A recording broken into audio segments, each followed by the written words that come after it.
You're listening to Skeptoid. I'm Blake Smith for Skeptoid.com. The Columbus Poltergeist. In 1982, a terrifying phenomenon was lifted from the pages of parapsychology literature and turned into the highly successful film Poltergeist. Although the film was not based on a real case, and the phenomenon in the film veered wildly from the historical symptoms, it did make this peculiar type of event culturally available in a way it never had been before. So when a troubled household in Columbus, Ohio began experiencing flying objects and mysterious disturbances, one had to wonder, was this a poltergeist or merely zeitgeist? Enthusiasts of paranormal lore will know that the word poltergeist is derived from the German words for noisy and spirit. But before we get into the particulars of this Columbus poltergeist, let's talk about skeptics and hauntings. Skeptics are often depicted as dismissing the idea of ghosts and spirits without investigation, but there's actually a rich history of thorough scientific investigation of such alleged phenomena. The most difficult challenge is that the allegedly paranormal events rarely manifest themselves when skeptical researchers are present. This leaves the investigator to more of a forensic role, and sometimes with nothing but a collection of anecdotes. Even the terminology for such events is difficult because the skeptical view of any such phenomena is predicated on examining each unusual component rather than collectively viewing them as a haunting. This is a problem for paranormal believers too, in that ghost investigations are all trying to explain elusive phenomena.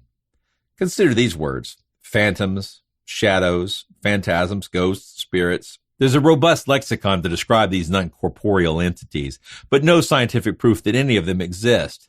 For the purposes of this article, I'm going to talk about various aspects of this field, but remember that these are terms which the scientific community and Skeptoid do not endorse as real or genuine.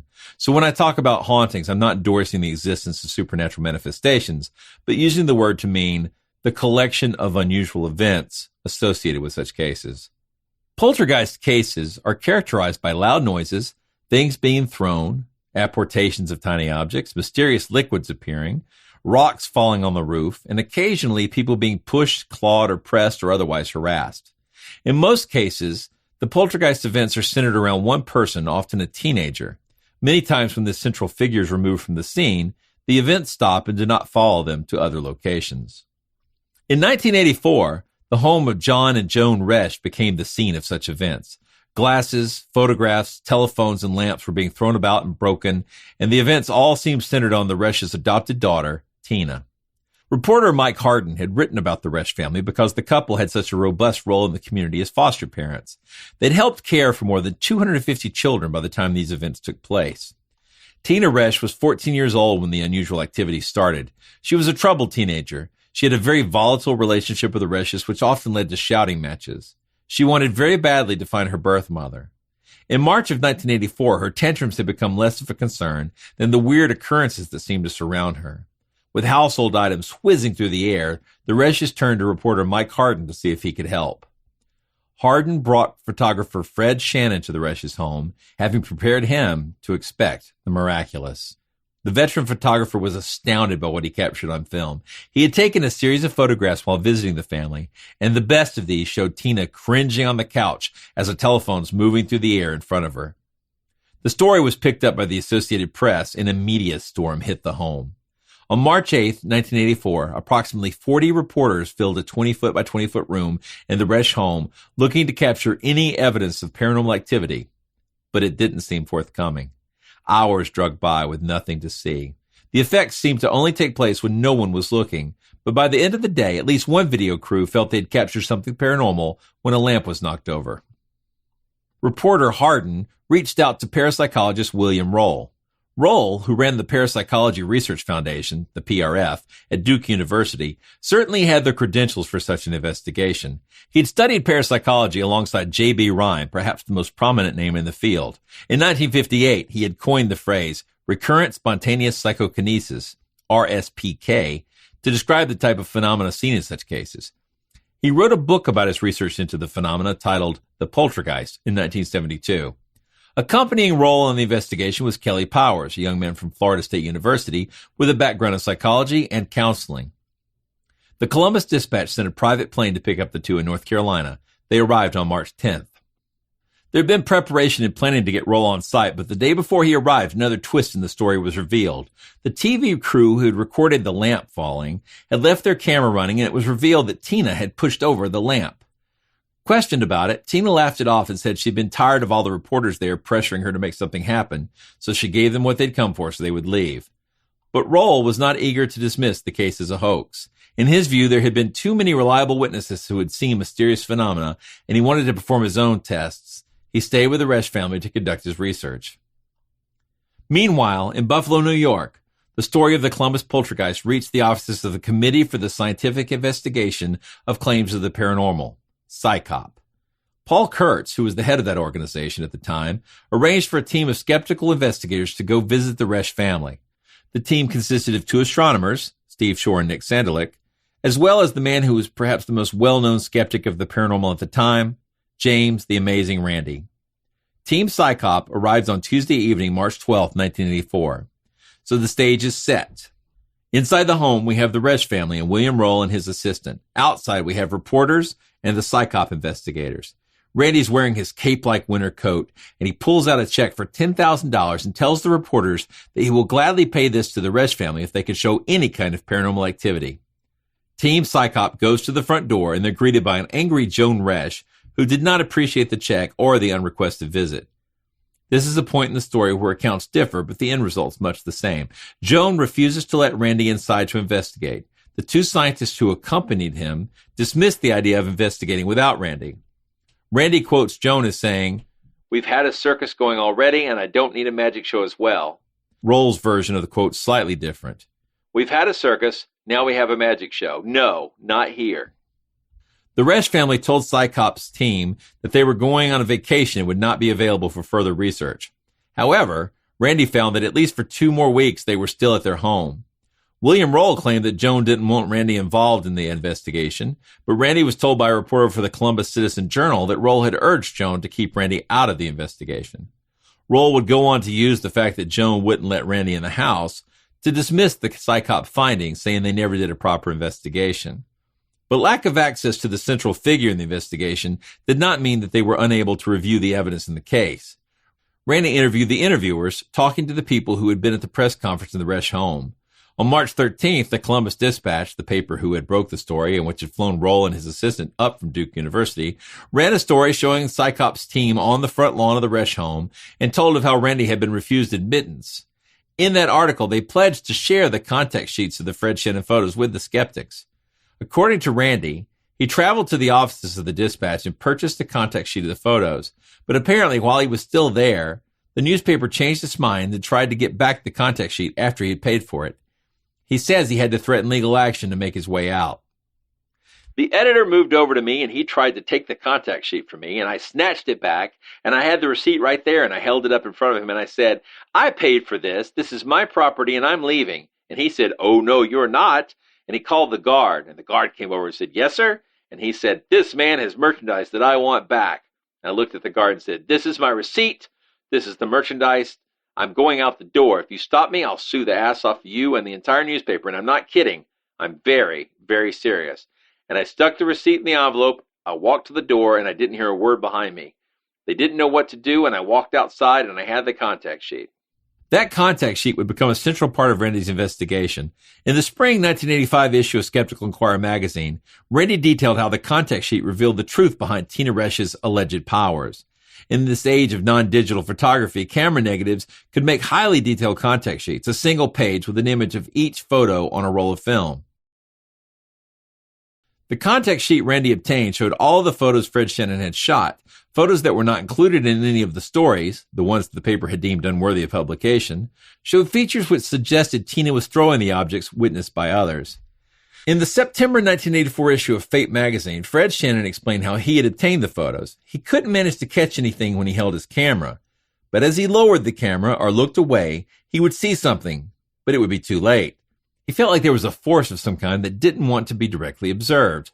So he positioned his camera in Tina's direction, then looked away, and when he saw a blur of indistinct motion from the corner of his eye, he would snap the photos.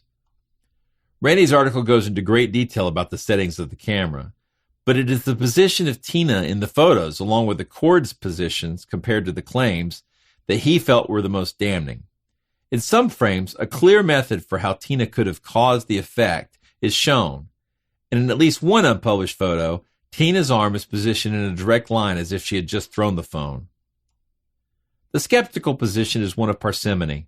Because Tina had been caught on film hoaxing, and because the photos suggested hoaxing, the most likely scenario is that the Columbus Poltergeist was a case of people being gullible and credulous in the face of a hoaxer.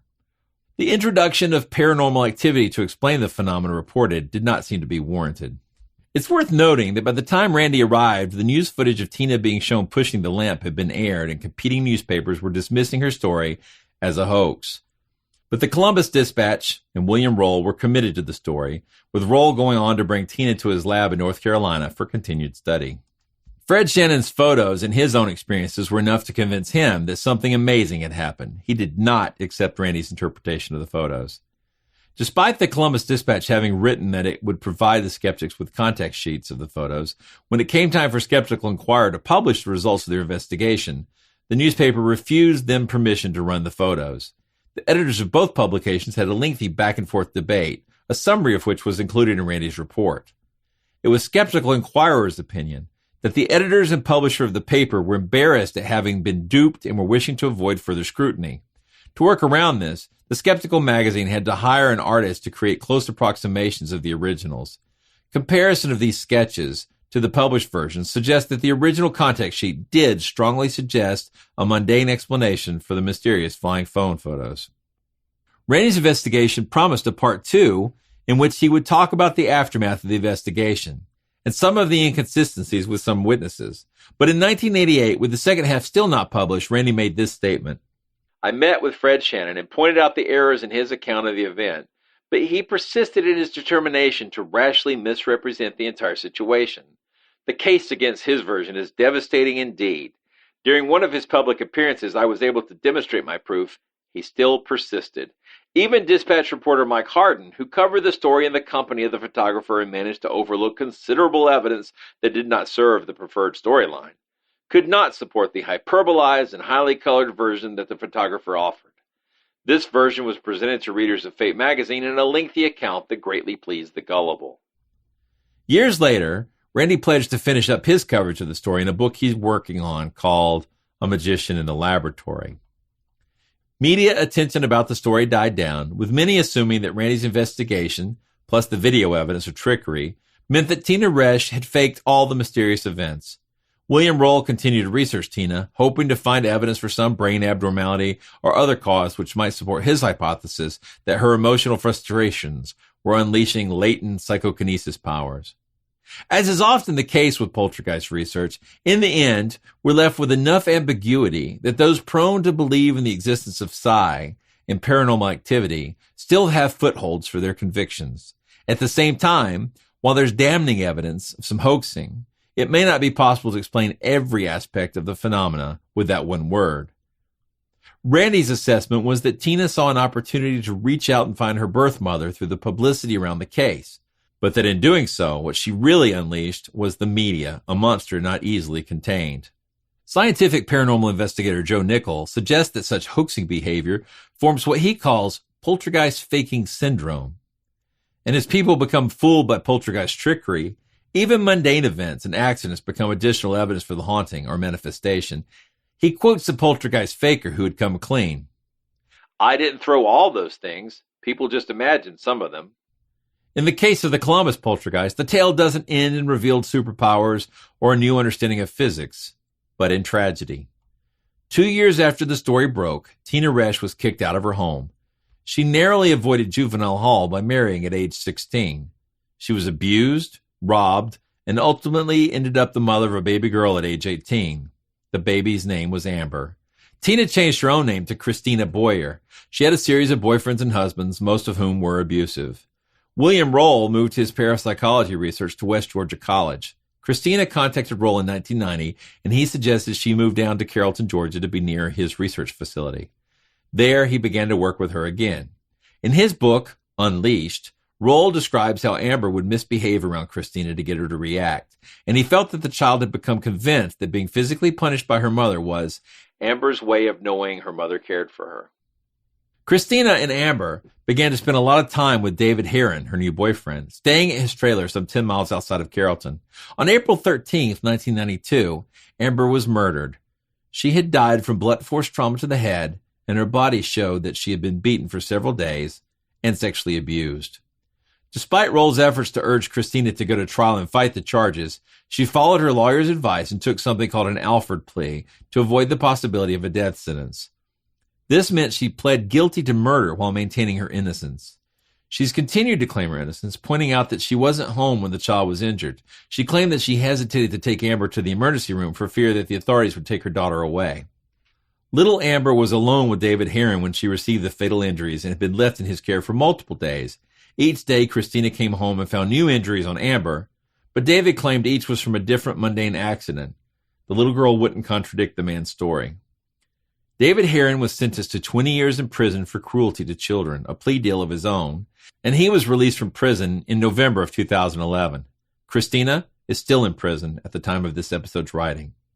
This tragic ending to the story might seem to have no bearing on Tina Resch's alleged poltergeist experience, except for this dark footnote. Where was Tina Resch while her daughter was being abused and battered by her boyfriend? At the home of another parapsychology researcher working on a memoir about her days as the celebrated teen at the heart of a poltergeist attack.